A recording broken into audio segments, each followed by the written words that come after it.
Yeah, so we're just holding on here, waiting for Miss Ardene. I've invited her to come into my room.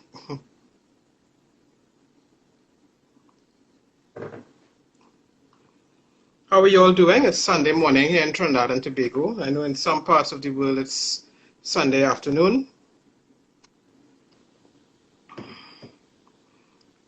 And there she is. Hi, Hello. Ards. Good morning. How are you? Good morning. I'm great, thank you. How are I'm you? good. It's good to see you. Same here. So, what is the weather like where you are this Sunday morning? Is it bright and sunny? Very much I so. think it's going to be a scorcher today, to be honest. Yeah, good day for the beach. And good morning to everybody who's joining Franca. Great day for the beach, which we can't go to. Unless you know some hidden coves. I do. I know you do too. So what are you So, cooking? I haven't figured that out yet, actually. I thought about uh, doing some sweet potato pat choy, kind of going a little veggie today. Maybe some black eyed peas. Yeah, something like that. Oh, Something that sounds simple. good. Something simple. Yeah, that's Yeah, man. very So, nice. so we're here today to Yes, talk about our show, my show that you're producing.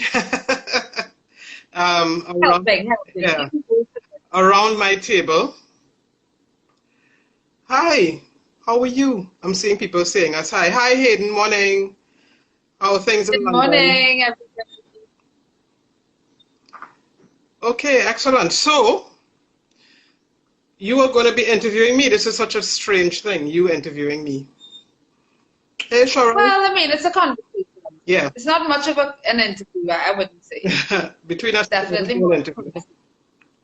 Exactly. Okay, so let's. So, Franca, we're talking about the change in the program, the format of the program, the presentation of Around My Table, which I think those who had the opportunity to listen to on Talk City 91.1 FM appreciated. It's definitely been something unlike what we're accustomed hearing on any frequency. You know, typically, I think anywhere in the world, when you think of food, you think of video, you think of television. So it was already strange for people to hear that you were doing it on radio, right? Yes. But I think you did it with some success. I mean, in spite of the challenges, I would say that, it was a pretty successful foray of food onto the airwaves. What do you Yeah, think? I think it was. I think, being a groundbreaker, as we always like to be, the first time that there's been a radio food program in Trinidad, and I think I was really proud to hear that. I'm really proud to be a part of it and be the one doing it. But I think, based on the feedback we've gotten and based on the kind of things we want to do, I don't think the format really fit with Talk City's format. And so we were really happy to be given the opportunity by them. They've done a lot. They've done a lot to try and help us get through that period, which was really, a good little period. People listened, people liked it. We were able to explore a lot. But again, we're doing it for an audience and we have to listen to what the audience says. And one of the things that somebody said to me was, FP, we know you love food. And we've seen you on TV talking about food. We've seen you on Cup of Joe with Joel. And I think your personality is also best suited to doing it in a visual medium. So I thought, okay, yeah, that sounds like a fair bit of advice, to be honest. Yeah. And so we've Good decided, feedback. yeah. So, Yeah, but Franca, to be honest though, I know you've been resisting the idea of going the route of video, because we pride ourselves on celebrating and specializing in audio. So I know it's been a push to get you here. How did you come around? I think I think 1,000 Frenchmen can't be wrong. Let's just put it that way. I know for a fact that I am my best marketing manager, and I think my personality in front of the camera is a good one, based on the feedback we got for the lives we did last year for Gotober and the live we did with Bianca. I think people want to see more. This is a Trinidad audience mainly. Trinidadians love to see. And we're good at listening, but we're not great at listening to things that are over a certain length. And what we tried was a format of a 2-hour program on radio, chock full of things. We had lots in our program, but we have to be real about our ideals and what drives with the audience, what drives with the public, So I think going that way is really good. And of course, streaming gives us the opportunity, Ardene, as you know, to do things in different places. So there are different locations you want to explore where we could broadcast from, for example, and different people's homes that we want to go into and share their joy in cooking and loving food with them. So I think doing that can work to a certain degree for audio, but I think it's a lot more engaging if we did it on a live stream, for example. Yeah. Yeah. Yeah. And do you feel nervous at all about going down the road of producing video now? No, I don't. I don't feel nervous about anything in this sphere, to be honest. I'm a journalist, and so, for the last 20-some years of my life, I've had to wing it sometimes. I've had to be going into different areas that I never went into before. So this is just another thing, and it's not as if I haven't done it, but it's just that now the two of us are putting it together in a way that we had to actually get into the nitty-gritty of knowing some of the new things that we have to do. It involves getting new stuff in and working in a different way. It's a different workflow altogether for something like this. So I'm not nervous. I'm actually very excited because I think it's the kind of thing that will work well on video, I think. I think it's the kind of program that nobody else is doing.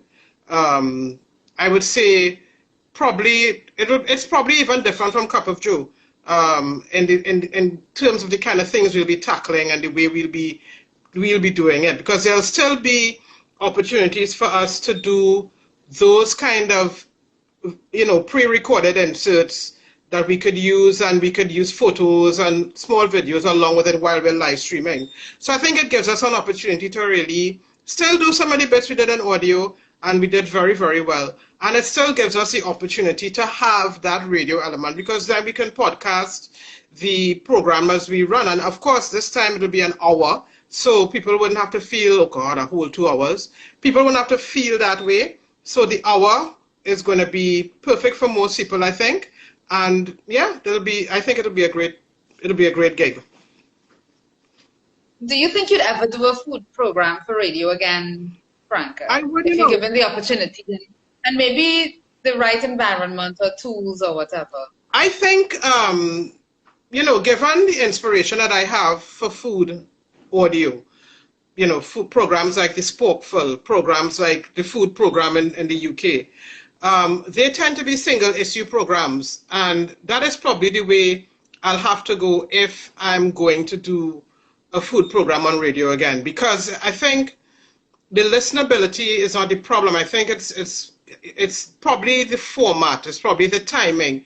It may even have to be something that's half an hour long, where you focus in on one topic and you bring it around like a nice big radio report, and that's your food program. We haven't had that in Trinidad either, and I think we kind of are missing that kind of programming, not just in food, but in many other areas of journalism, of entertainment. We're missing that in Trinidad, and I am very, very happy to be somebody who could do that, I think. Yeah. Well, you're getting ready to do a whole new format that requires a new vision and new tools. We talk about tools a lot. So tell us what we can look forward to. I mean, I have an idea, of course, because I'm speaking from an insider perspective, but all of the viewers on this morning, I'm sure, want to know what is in store for the new program or the new look of the program. Well, first of all, it is probably going to be the condensed version of the 2-hour program. So we'll have some of the same elements. I'm definitely keeping that diaspora view. So Caribbean food from within and without the region. So the international folks, the national folks, the international folks. I want to capture more of that. I think there's a lot going on out there in Caribbean food that we need to capture. And so I'm going to keep that as a definite element. Also, we will be still having the celebrity interview. Of course, the format will be slightly different. We may be going to them and doing it live. We may still be, recording it and just playing it over using some overlays to help with that. Also, we're going to still stick with themes. So December, obviously, the theme is Christmas, but we still want to stick with themes for the month so that we can explore different angles. Because in each theme that we've explored, Ardene, there were so many angles that when we sat down and we looked at them, we were thinking of so many ways we could do it. But then, of course, we committed to the 2 hours twice a month. So I think giving ourselves a wider spread of time and of episodes, we would have a lot to capture.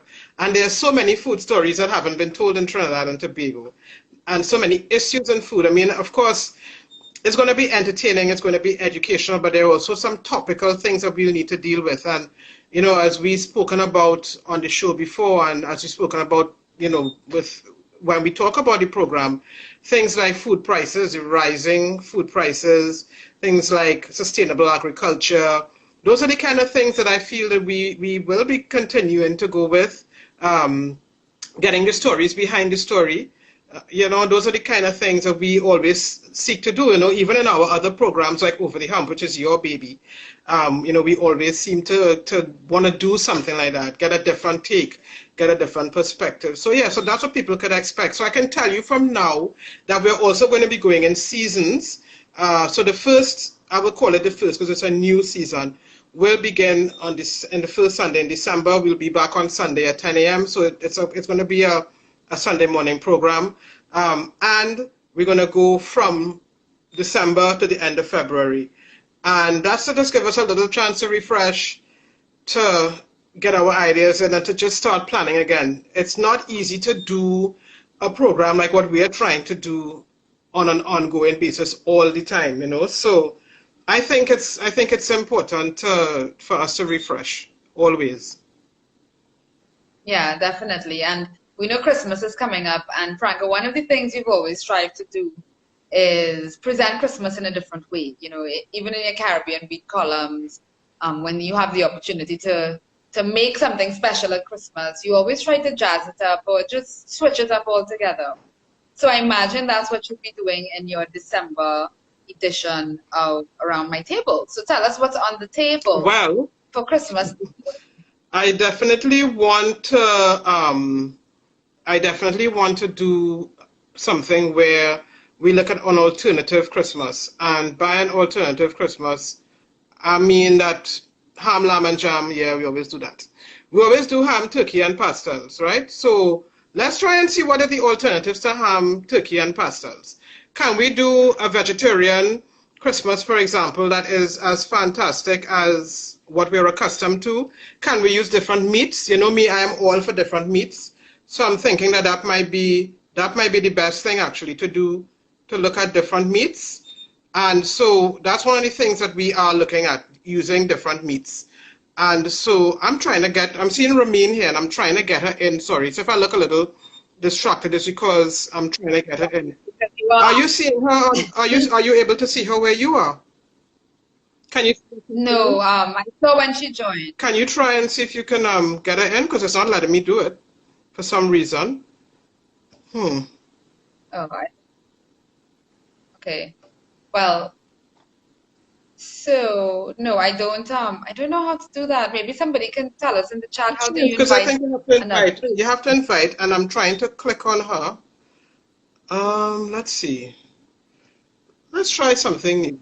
Yeah, I'm sure we have some IG experts. I found it. You did? Okay. Good. Yeah, I think once you're the host, you have to invite, right? And she's invited. So let's see what happens. Yeah, so really excited. Yeah, me too. Yeah, me too. Okay, yeah. Go ahead, Franca. You were telling us about Christmas. Yeah, so I think the alternative Christmas is what I'm looking for. Different meats, I different. see Molasses. Huh? Molasses business here is You know asking who if molasses vegan business or is? veggie. You know who molasses business is? Your boy Hayden Ford. Molasses. Hayden Ford. Oh, Hayden! Hi, Hayden! So I invited Ramin. Lovely to have you. Let's see if she gets in. So, Hayden is asking about seafood options for Christmas. Oh, Maybe. yes. I mean, I've done that. Definitely whole fish, different kinds of seafood. Maybe a seafood boil might be a different kind of thing for Boxing Day. Who knows? I think there's so many options that we can explore. She isn't able to join. Why is that? I think she can ask to join as well. That's what a couple of people recommended, that she can request to join. Yeah, let me just tell. So, Ramin, yeah, well, she should be on the live. So, Ramin, I'm sure you're watching. You can probably just request to join the live. Right. Yeah. And I'm going to view it and go live. Yay! Let's see what's happening here. I'm very excited. Yeah, I do live. A lot of it is about winging it. Yay! That's all good. Hi, Ramin. Oh, my How are hair you? looking crazy. Sorry. Oh, God. Hi, it's so good to see How you. are you? Oh my gosh, it's been forever. Great. It has been an age, right? I know. Oh, my God. And I know it's 9:15 your time on Sunday, 9:25, sorry. Your time over there in Connecticut. So I guess it's a pretty early start for you. No. Frank, I think you need to give us a stellar introduction for Ramin, Yes. please. So where do I start? Let's start with she's our friend. She is one of the people who has always guided me well in my food career. From the very beginning, Ramin is somebody that I reached out to back in 2006 or 7, was it, Ramin? And always gave me excellent guidance. She's the author of many books, including the iconic Sweet Hands, Trini Cooking. And she has so many other books now. The last book I reviewed from her was a coconut book. And she's also a food historian. In fact, Ramin is a historian because she is Ramin, tell them what you are at the museum in Westport. So I'm the executive director of the Westport Museum for History and Culture.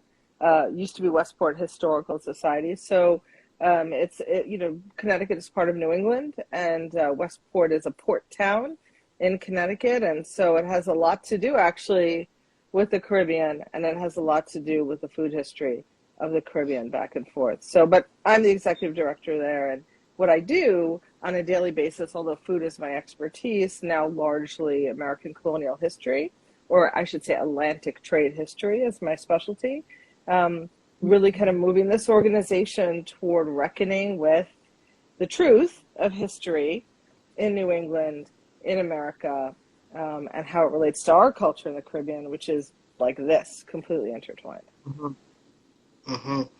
That's fantastic. Yeah, I've seen, Ramin, that you've done a few things as well around some of the cultural similarities between the Americas and the Caribbean. I've seen some of the work you've done around that, and that's been really, really good. But, what I want to talk to you about this morning is the food things that you're doing. I saw you recently doing some good little little videos with Charmaine Lord, who is an American-Jamaican foodie. And what I love about it is how you're bringing your Iranian and Trinidadian cultures to bear on what you're producing. Yeah. So we had a lovely apricot bread pudding that had influences from Iran. Then you did. Let me tell me if I'm right. You did a kind of rice and peas today. Yeah, that's right. Good. That's right. Yeah. So tell us a bit about that now.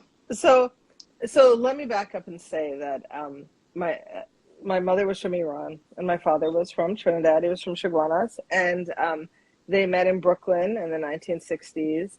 And it's funny because people always say to me, "Oh, where did they meet? Such an exotic mix. Did they meet on a cruise ship? Did they meet on the Peace Corps? Was one of them visiting the other's country?" I'm like, no, they met in a backyard barbecue in Brooklyn because that's how it goes if you're a New Yorker, a multi-ethnic New Yorker. So the thing is, I always grew up with this, with both cultures. And you have to understand that when I grew up, even though I grew up in New York City, there was two things going on. First of all, there were very few people of those two cultures. Like, remember, our history is that if you were Trinidadian, you were Bajan, you were Jamaican, what have you, you mostly went to England, right? Especially at the time that my father came here in 1954. You know, why would you try and come here and sort of struggle through this immigration system when you were already a subject of the empire, right? So people went and struggled in a different way, but at least the citizenship wasn't an issue. But he was here. So he, you know, he lived in Bed-Stuy in Brooklyn for whatever, 20 years or what have you. But point being that in my day, growing up, it was very much an assimilation culture. The way that you got accepted into American culture was that you gave up your own culture. You know, you didn't, my mother spoke Farsi, obviously. You didn't speak a different language. You didn't.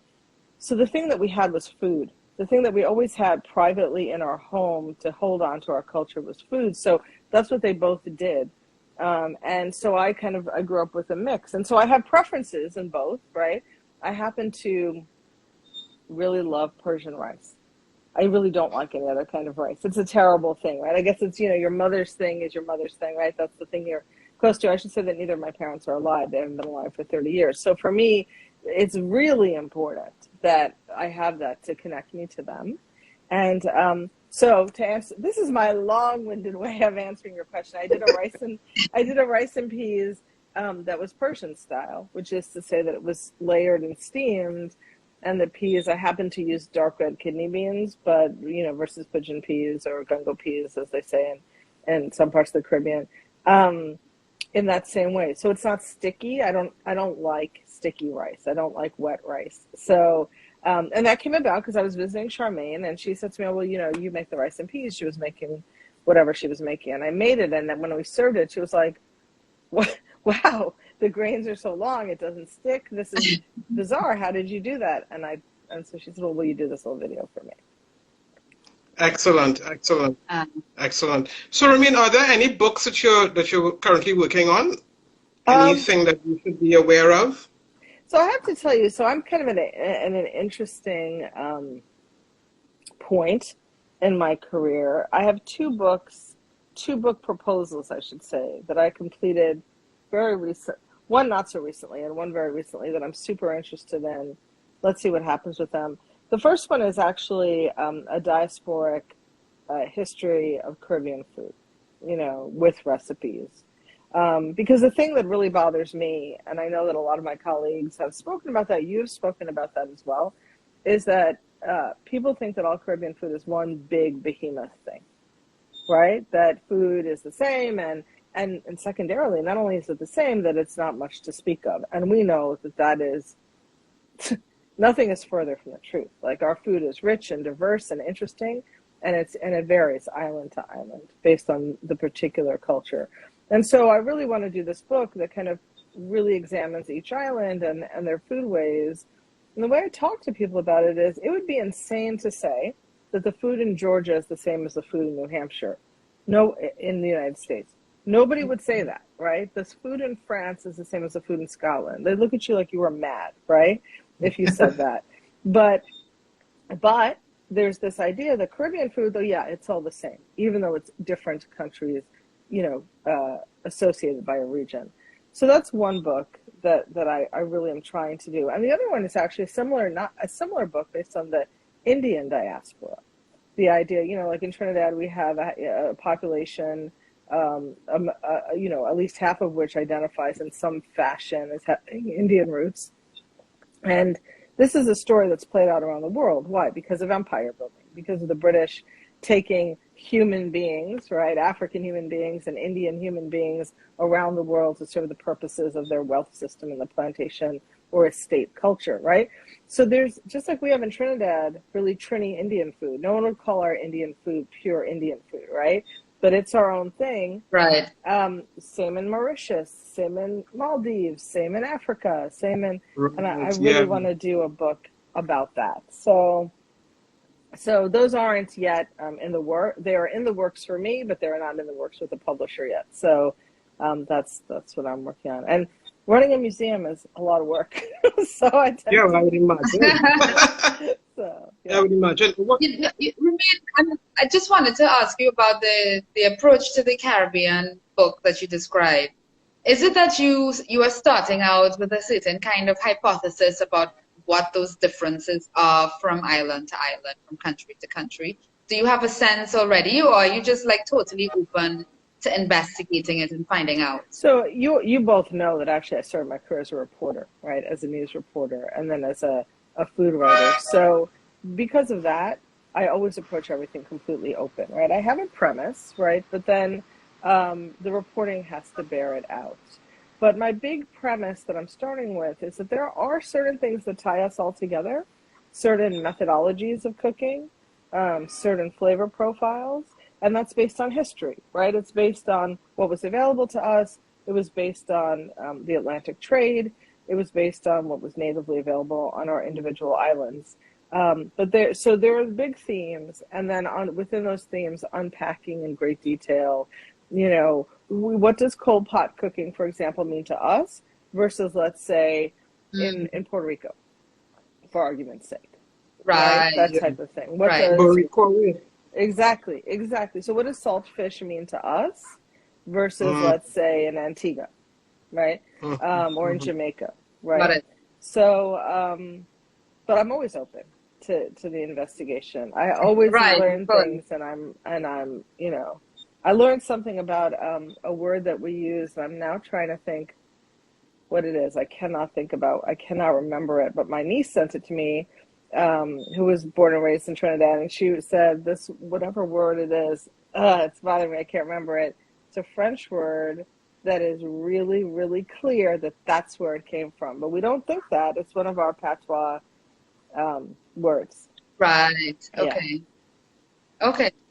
Well, that sounds really interesting, Ramin, and I'm also interested in finding out about, the Caribbean population resident in places like New York and in the US as well, and how they differ from state to state in their cooking and their interpretation of some of these things, and even, just how things are handed down from memory, from tradition. And, there are always new takes on things. So, I imagine you found some differences, even in the US, in terms of how some Caribbean dishes are prepared or approached?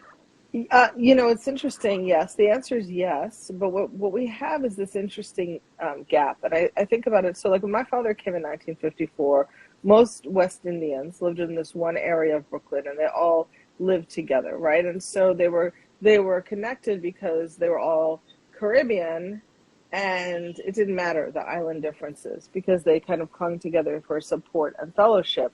And they had to adapt because a lot of the ingredients weren't available, right? I tell a story in Sweethand about my father buying something we have in New York called a knish, which is a Jewish food, and it's a potato turnover, and it's a Jewish street food. It was always sold on the street in New York, and he would buy them and cut them open and put whatever pepper sauce he could find, American pepper sauce, and pretend it was aloo pie. That's what he did.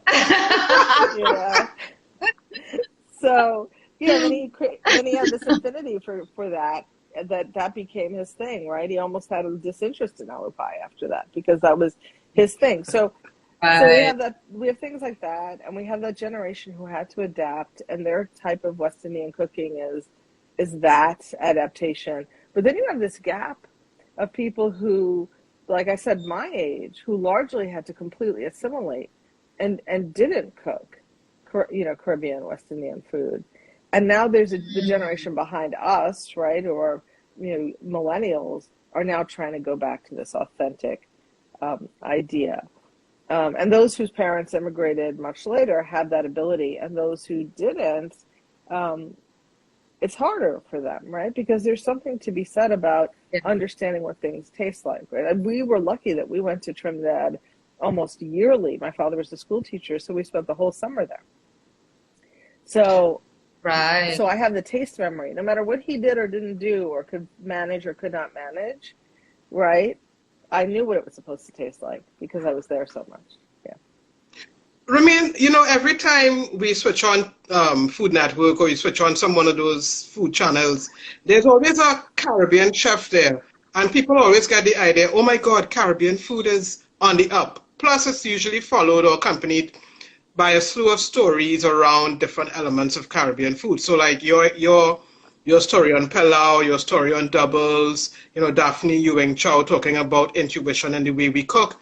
But what is the real status of Caribbean food as you see it in the United States? Yeah, so it's an interesting thing that I will say finally, I can truthfully say it is on the up. People are interested in it. They are interested in it as it relates to African American culture and Black culture. So I want to qualify that by saying they're interested in it because we're having this moment of Black history in the United States, as we finally should, because all of American history is Black history. But anyway, finally, there's a reckoning with that, and so there's an association now with the Caribbean as being interesting because there's an interest in the foodways of people of color. But I want to say to you is that what's missed in that discussion is there's an irony that they are intimately connected, but actually that's missed in the discussion, right? So it's a very surface level consideration where it's like, American people who love food, foodies, American food connoisseurs are really interested in Black foodways, usually Southern American foodways, and Indian and other people and other foodways of cultures of color. But in fact, there is a very tight connection to West Indian food. So the interest is happening.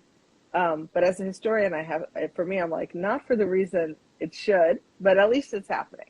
Right. Yeah.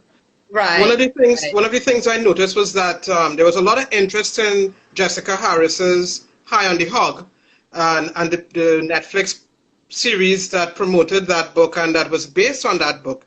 And there were even some people here who were saying that, oh, maybe they should have taken it a little further and brought it to the Caribbean.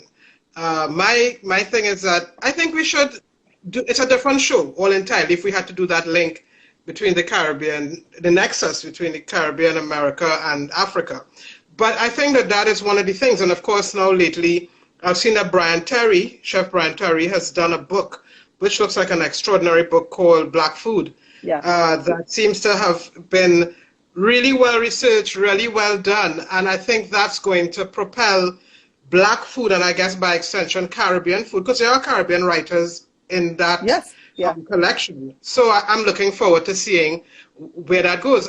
In terms of food media, Ramin, one of the things that we over here, we tend to have a pretty limited approach to our food media where we base it around recipes, we base it around popular foods. But what do you think we need to do more of here to promote, I guess, our food culture and our food personalities and our food issues?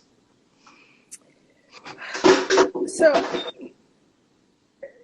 it's funny. It's a topic I think about a lot. And the people that you just mentioned, Jessica Harris, I've known for, 15, 20 years. I've known Bryant a long time. They do amazing work. And I think that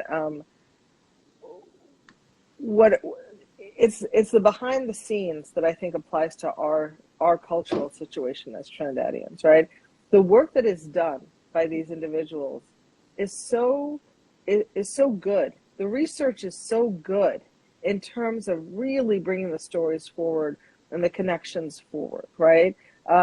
Bridget Washington is a Trinidadian writer in America who does, amazing work. Patrice Grell-Yursik, right, who is writing more about food, but is more, right, Afrobella is what she blogs and tweets and under. Great work, right? The work, the foundation is there. So what I say is that in general in Trinidad, and I hesitate to comment because I don't live in Trinidad, right?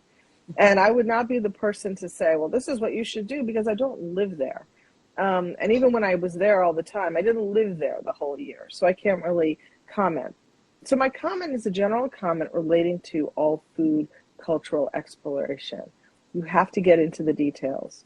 You have to unpack anybody, right? Trinidadian, Jamaican, French, Italian, New Mexico, whatever it is. You have to get into the details and unpack why people do what they do.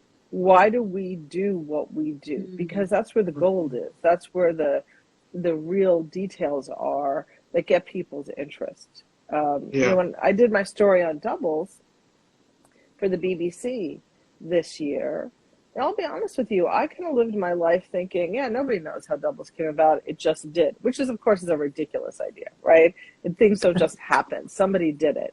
And in digging and doing that research, I found this amazing story that's not only about how it happened, which is a story of poverty and resilience and all of these things, but the fact that, as you all know, there's a big sort of cultural war about who actually created it going, yes, right? Mm-hmm. That's interesting. So I would say that that's what anyone who's thinking about really getting to the next level of food media has to do. You know, one of the things that has been occupying my attention, and I think Franca's and other people who care about food, is the issue of how our culture, our foodways, and the things that we've come to adopt as our culture in relation to food, how damaging they are when we think of the public health implications, you know, and especially in the context of COVID. And it's really about creating a shift, you know, and how do we do that without crying down these things that we prize and that, you know, to which we have that emotional attachment. And of course, for those abroad, there's nostalgia wrapped up in all of it. How do we do that sensitively? it's a great question. Is there a way to do it sensitively? I mean, it's interesting. I think that there's some examples in the American South, right? Black cooking in the American South is not dissimilar to our cooking in that, you know, it can be high fat, it can be high sugar.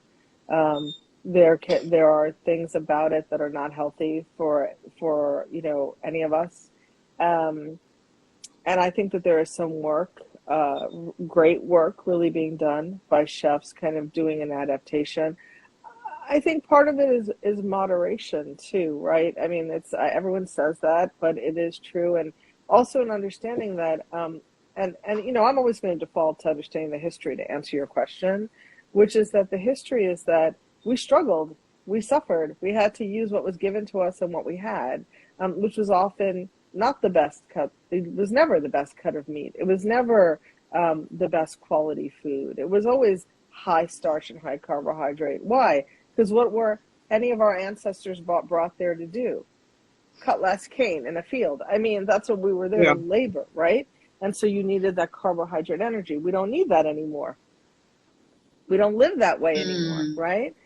So I think that I think there's a way to do it, but just to try to dial it back and be more mindful and more moderate. But the thing is, I want to say something that I think also answers your question, and it's that, and Franks, you've heard me say this over the years, it's not really about the food.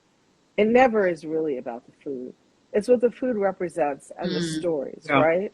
So I think that if we approach moderation or even adaptations, but keep the stories going, that's almost more important than putting a dish together exactly the way it's meant to be put together, you know? And I can say that being American born and having a father who had to adapt, he often couldn't put together a dish exactly the way he wanted to because the ingredients weren't here, right? But the stories were there, you know, and that's kind of why I'm who I am, because I remember the stories, right? I remember him talking about being desperately poor. He was born in 1924. Yeah. You know, in Central That's something that I found as well, you know, even when I lived in the UK as recently as the aughts, you know, the fact that there are some ingredients you are not going to get over there. And it was very funny when I saw somebody the other day criticize someone else online for using spinach to make callaloo. And I had to laugh because I just thought, but when you're not in Trinidad, you're not going to get dashing bush. So you have to, you're more likely to get the okras and everything else. And sometimes, depending on how it's made, you're not going to know the difference. No, you're not going to know the difference. You know, and it's actually understanding the way that the dish is made and the fact that it could be anything green and it's the okras that really makes a difference, you know. Right. But yeah, it's those kind of things. Those are the things that we need to unlock. And also to try, for me, one of the reasons that I want to do a lot of diaspora people coming into the show when we started back in December is that I really want people to understand how they interpret their history, how they interpret their culture. I cannot wait to get somebody like Nina Compton on, for example, because Nina loves goat.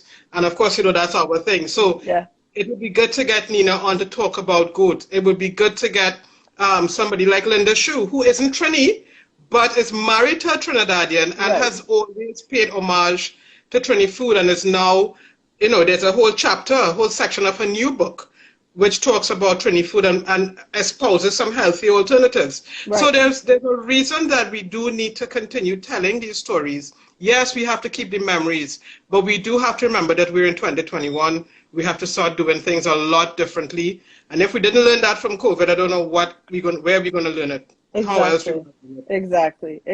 I mean, that's so well said. I mean, I couldn't say it better. I think the thing is, the story of people of the diaspora, I think, in our pursuit of authenticity, we leave this out. And that is also an authentic experience. I mean, it's interesting because I found in my life, because people cannot conceive of the idea of being Trinidadian and all that means, and with being Iranian. And, we're not just Iranian, we're Kurdish, right? And all of that, right. that Yes, means. And it's like people cannot deal with it. So I often have to be one or the other. And to the point of the little lives I've been doing with Charmaine or what have you, I kind of said to myself, I'm 53 years old. I don't care anymore. You know what? The truth is, everything I do is a combination, and I'm just going to do it, and you can deal with it or you cannot. I just made cranberry sauce as gifts because our Thanksgiving is coming up this Thursday. And you know what my secret ingredient is in my cranberry sauce? Besides putting allspice, it's the secret ingredient of all Trinidadian things. What? Sorry, go ahead. Tonka beans. I wish they're illegal to import in the United States. I wish. I wish. Do you know what I used to do? Not to digress. I used to go to Trinidad. I used to get tonka beans. I shouldn't say this because then I'm going to be caught. I would put them in a nut mix, like a trail mix, so I could carry it back to the United States and then pick them out and use them because it's illegal to import them here. But you're also Trinidadian, right? And we come up with anything we want to do. Especially ways of packing food in a suitcase to bring. Yes. That is our expertise, right? But tell us about the secret ingredient. Angostura bitters. Always. Of course. You know what? We're going to report that little segment. And we're going to send it for Angus too. They had to send you a pack of bitters, man. I mean, yes, please, because it's getting expensive here. And my supply from the last time I was home by you all is like not much. There's one bottle left. But, I mean, but the thing is, this experience of being forced to choose and also in a quest for authenticity, and I agree with this, there has to be authenticity first so that you can really understand the foundation and then start exploring the diasporic experience. I mean, and the thing is, it's like, I will tell you, it's funny, my husband, who you, of course you both know, who's American, always laughs about this. My favorite fruit in the world, my favorite fruit in the world is pomerac. I would kill somebody or sell my child to get some pomerac. Right? But you can't get it up here because it's so delicate and so on. You can't get it, and I don't like it in the jar and so on. And he always laughs because he's like, it tastes like a strawberry. You know that, right?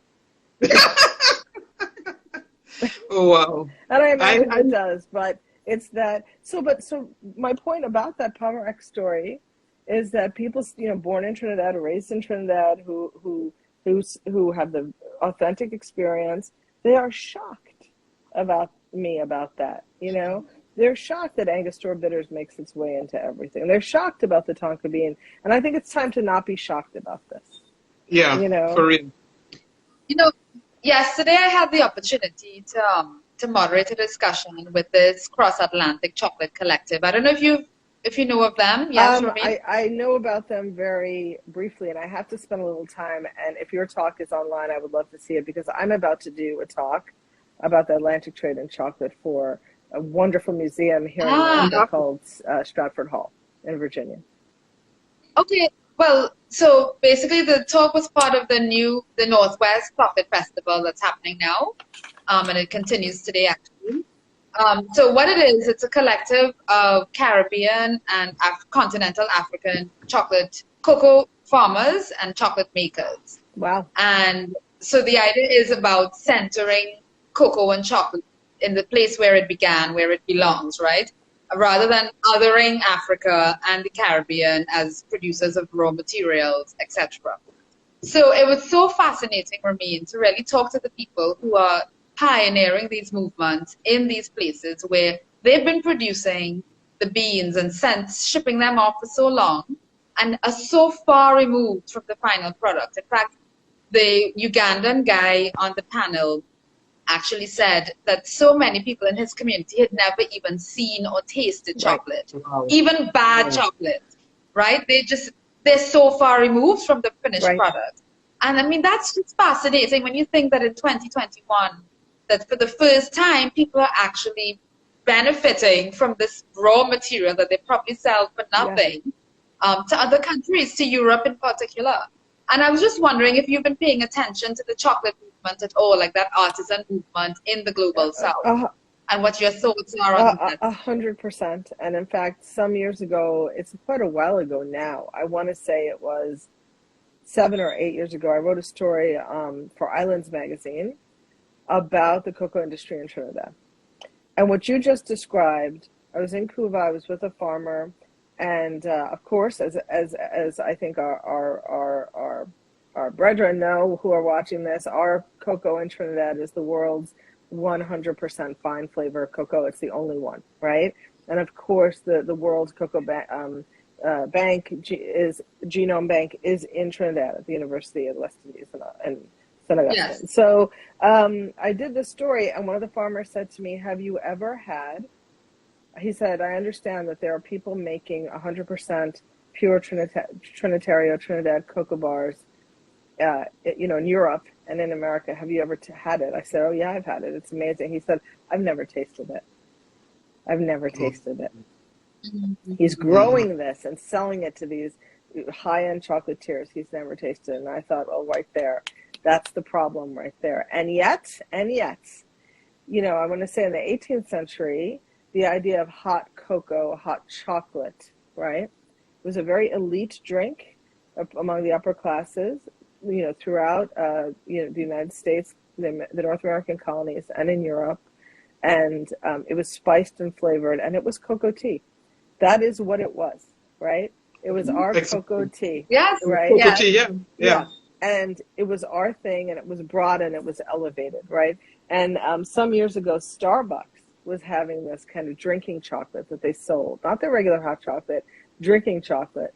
And it was Christmas time, and we bought some, and my husband, the honorary Trinidadian, he bought some, and he drank some, and he was like, this is nothing but cocoa tea.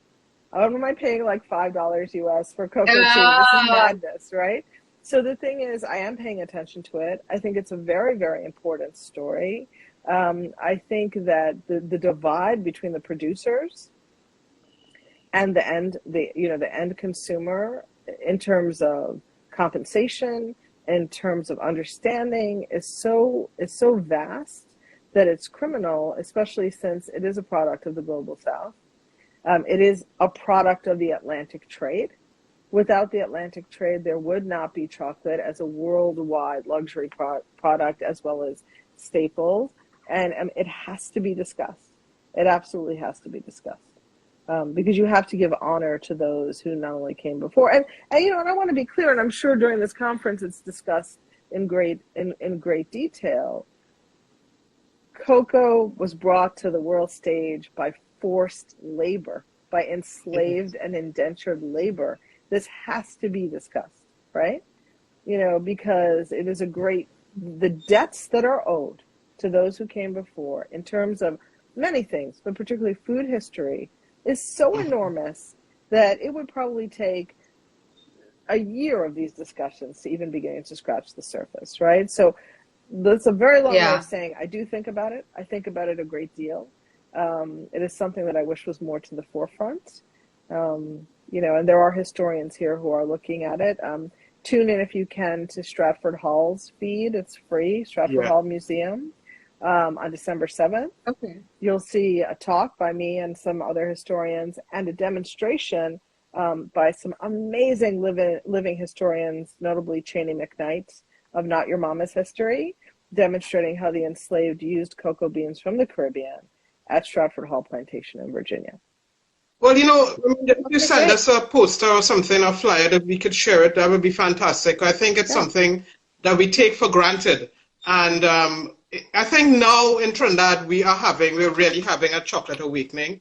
And it's been helped by people like Gillian Goddard and the Alliance of Rural Communities. And recently, Marshall Montano, whose company was up for one of the awards the other night for the production of their Montano's Fine Chocolate. And they have also been working with ARC and helping the farmers in Siparia and different places to really develop that kind of grassroots industry. And I think it's fantastic. And we now have people who can appreciate local chocolate.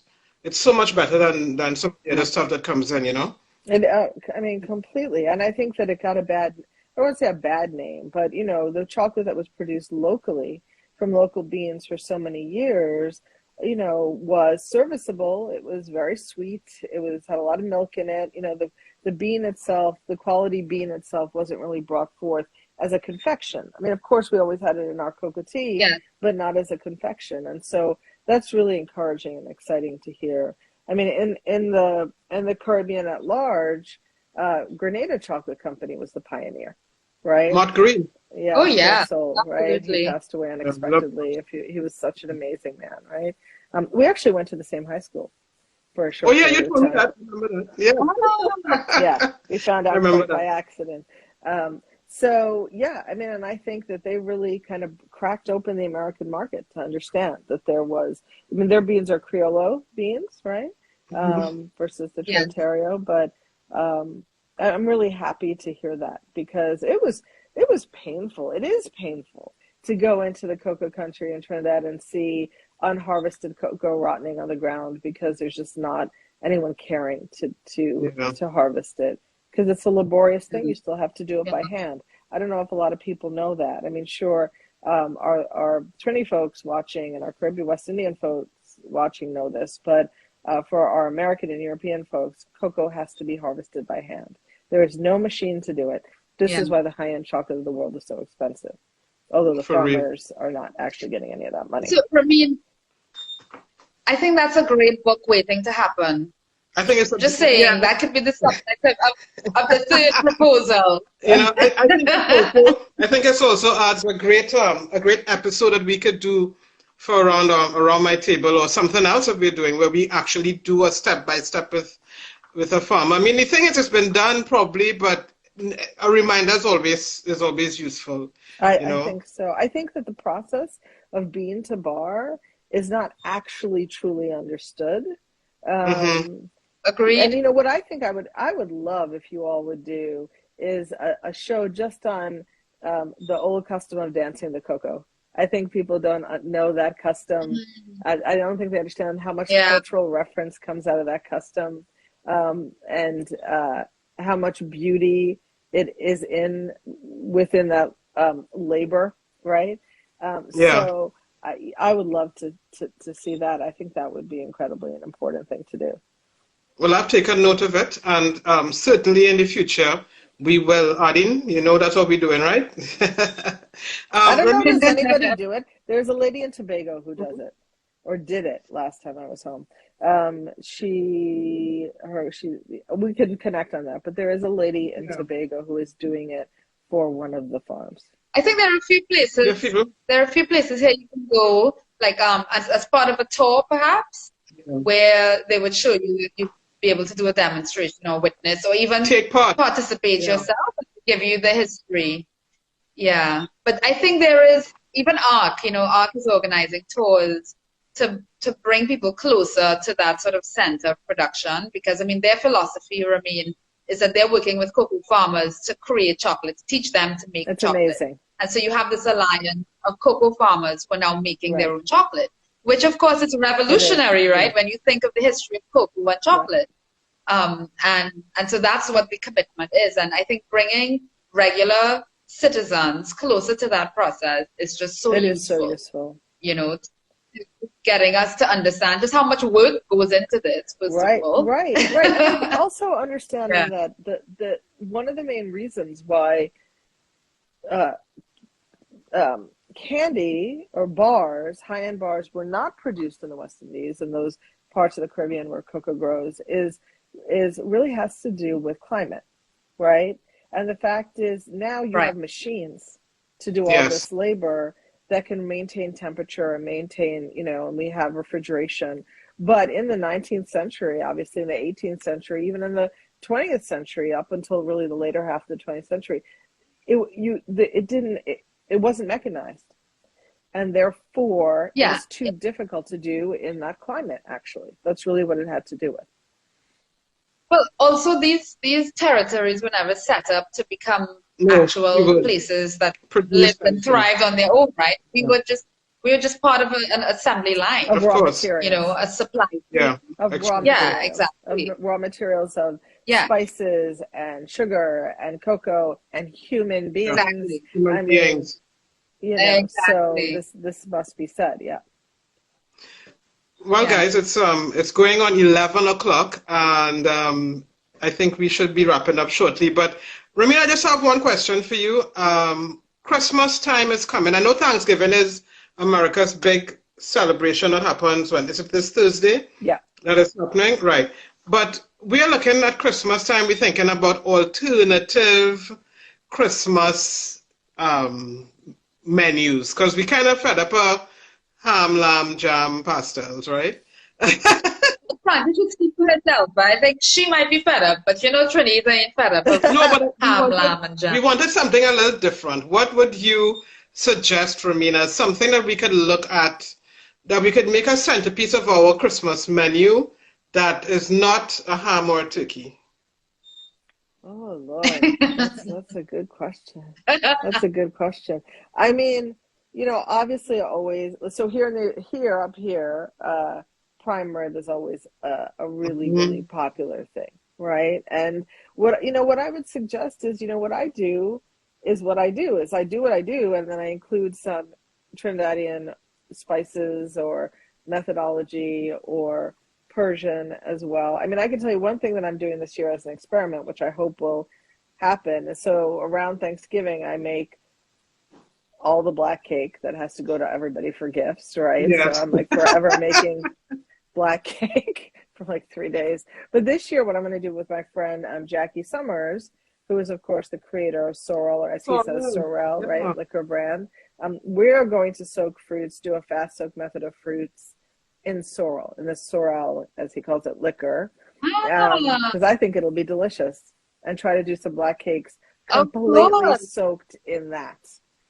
That would be amazing. That's fantastic. Yeah, so we'll be doing that, and so that's something new that we're going to do. You know what? Actually, a thing that I do that I think might resonate with folks, because of course we do have a strong vein of Chinese culture through Trinidad. Is I often do a roast duck for Christmas. Yes. And I create a sauce, like a Chinese roast duck sauce, that's more to the Trini side than the pure Chinese version, right? So what does that mean? It has allspice in it, for example. It has sometimes I'll put a little cassareep in it. It depends on how I'm doing it. The base of it is rum, a brown rum. So, and I use a good one, right? Like I use a 1919 from Angostura or an 1824. I don't use standard, because with cooking with liquor, how it tastes is how it tastes. So if you want it to be good, and then another thing I do, which I hesitate to say because it's expensive up here and I bet it's more expensive down there, is I do a chestnut puree. I poach chestnuts in broth with thyme and shallots, and then I puree it and add a little bit of heavy cream as a side dish. Oh, that sounds good. That's great, and it is expensive. Chestnuts are incredibly expensive, even when they are. But it's a good thing. Idea. That's why I do it, though, at Thanksgiving, Christmas, because they're so expensive, and that's a special thing for the holiday. I wouldn't do it as a regular thing. Yeah. Well, Ramin, we're going to be bringing you back from time to time. I mean, the Always comments have happy to. been really good, really, really positive. We had Chef Bernard Long on the chat, and Bernard's sister Gina is a cocoa producer, and he says that the Autonola estate up there in St. Joseph, they do the cocoa dance. Nice. And of course, we need to get Bernard on because Bernard has been promising to do a hangi with us. So we want to dig some earth, put some goat in the ground, and cook it. Yes, Bernard, I haven't forgotten. But yeah, I just wanted to also reinforce that from December, we're going to be going live, streaming with Around My Table. Fingers crossed for us because this is a new venture. Somebody just asked me any questions, why aren't we with Talk City anymore? And I had to explain that, the format that we want and the format that people are asking for, we really do have to go live. And we really have to do a little more flexible stuff than in a studio. So I'm really happy that you've been able to join us, Ramin. I'm glad to everybody who... Actually, I want to read this comment. The comment says, love the session, looking forward to more. As someone involved in history or history teaching, I appreciate what your guest brought to the table. So that one is for you, Ramin. Thank you so much. My pleasure. I always love to see you. So you'll see Ramin again and you'll see more. And we got to get Jackie on, Ramin, because sorrel I want to taste it. And his story is an amazing one as well. So we definitely want to get cousin Jackie on to talk about sorrel. For sure. I'll talk to him about it. I'm sure he'd be delighted to do it. Great. So guys, I'm going to post this on my Real Trini Food page as well as the Around My Table page. And I'm glad that you all joined us. I'm getting comments here on my WhatsApp saying do it again. So Ardene girl, it looked like we have to build this into the workflow. But it's all good. And food is our passion, and food is one of the most exciting things in life, not just for eating, but for the stories and for the love. So yeah. So Ramin, thanks again. Thank you. We hope to see you. We hope to see you soon. Happy Thanksgiving. Happy Thanksgiving in advance. Thank you. Thank you so much. Lolly for us and the cats. I will. Everybody, thank you for joining us. Bye everyone. Thank